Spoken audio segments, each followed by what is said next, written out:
एक बार बुद्ध एक गांव से गुजर रहे थे। उस गांव के लोग उन्हें पसंद नहीं करते थे। उन लोगों ने बुद्ध को घेर लिया और उन्हें बुरा भला कहने लगे। गांव वालों का सरदार सबसे ज्यादा नाराज था।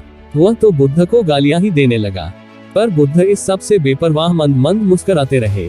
सरदार काफी देर तक बुद्ध को गालियां देता रहा, लेकिन कुछ ही देर में उसका मुंह सूखने लगा, जिससे वह चुप हो गया। यह देखकर बुद्ध बोले, अगर तुम्हारी बातें समाप्त हो गई हो तो मैं आगे बढ़ूं। मुझे आगे वाले गांव में जाना है, वहां के लोग मेरी प्रतीक्षा कर रहे होंगे।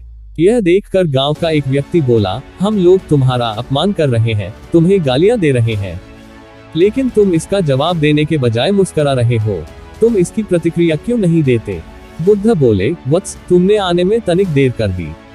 यदि तुम 10 वर्ष पहले आए होते तो मजा आ जाता, क्योंकि 10 वर्ष पहले मैं भी तुम्हारी तरह था। अगर उस समय तुम मुझे बुरा भला कहते, गालियां देते, तो मैं भी क्रोधित हो जाता।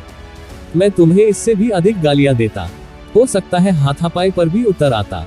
पर अब मैं आगे बढ़ गया हूँ, अपना क्रोध, घृणा सब पीछे छोड़ आया हूँ। अब मैं उस जगह पर पहुँच गया हूँ जहाँ तुम्हारी गालियां पहुँचने में असमर्थ है। तुमने मुझे गालियां दी, यह तुम्हारी भावना है, लेकिन तुम्हारी यह भावना मुझ तक पहुंची नहीं रही। मैं इससे आवेशित तभी होऊंगा जब मैं इसमें भागीदार हो जाऊंगा, जब मैं इन्हें स्वीकार कर लूंगा। लेकिन मैं तो तुम्हारी इस क्रिया से निरपेक्ष हूँ, इससे बहुत दूर हूँ, इसलिए मैं अब भी पहले की तरह शांत हूँ। यह सुनकर सरदार बोला, अरे ऐसे कैसे? मैंने तो तुम्हें गालियां दी है, और वो पूरे गांव वालों के सामने दी है, फिर उसे लेने या न लेने का क्या मतलब है? बुद्ध बोले, वत्स, कल मैं एक गांव में गया था। वहां के लोगों ने मेरा प्रवचन सुना, वे बहुत प्रसन्न हुए। गांव का मुखिया मेरे लिए मिठाई लेकर आया और उसे खाने का आग्रह करने लगा। मैंने कहा कि मेरा पेट भरा हुआ है, इसलिए मैं इसे ग्रहण नहीं कर सकता। यह सुनकर वह व्यक्ति मिठाई वापस लेकर चला गया, क्योंकि जब तक मैं कोई चीज लूंगा ही नहीं तो कोई मुझे कैसे दे पाएगा? इसमें तो मेरी सहमति आवश्यक है ना? हाँ, ये तो है। एक व्यक्ति ने बुद्ध का समर्थन किया। बुद्ध ने पुनः पूछा, जब मैंने मिठाई लेने से मना कर दिया तो उन लोगों ने उसका क्या किया होगा? उन्होंने मिठाई अपने घर वालों में बांट दी होगी। एक व्यक्ति ने जवाब दिया।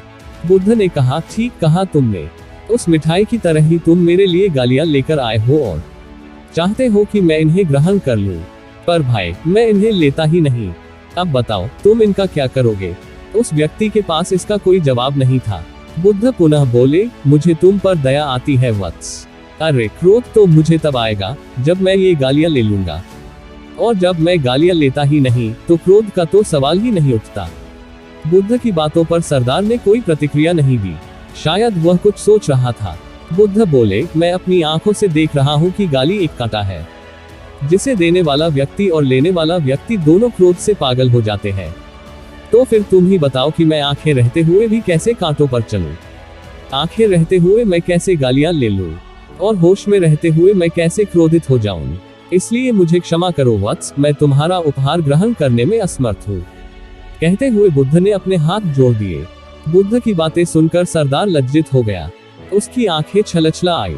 उसने कुछ कहना चाहा, पर उसके होठों ने जवाब दे दिया, और जब उससे रहा नहीं गया तो वह बुद्ध के चरणों में गिर पड़ा। दोस्तों, हम में से ज्यादातर लोग यही समझते हैं कि हमारे दुखों का कारण कोई दूसरा व्यक्ति है, और जब हम ऐसा मानते हैं तो हम अपने स्व नियंत्रण की कमी और अक्षमता को अनदेखा कर रहे होते हैं। वास्तव में ये हम पर निर्भर करता है कि हम दूसरों के द्वारा प्रदान की गई नकारात्मकता को स्वीकार करते हैं या नहीं। अगर हम नकारात्मकता को स्वीकार करते हैं तो हम अपने पैरों पर कुल्हाड़ी मारते हैं, और जब हम उसे अस्वीकार कर देते हैं तो घृणा, क्रोध, हिंसा हर किसी से मुक्त हो जाते हैं।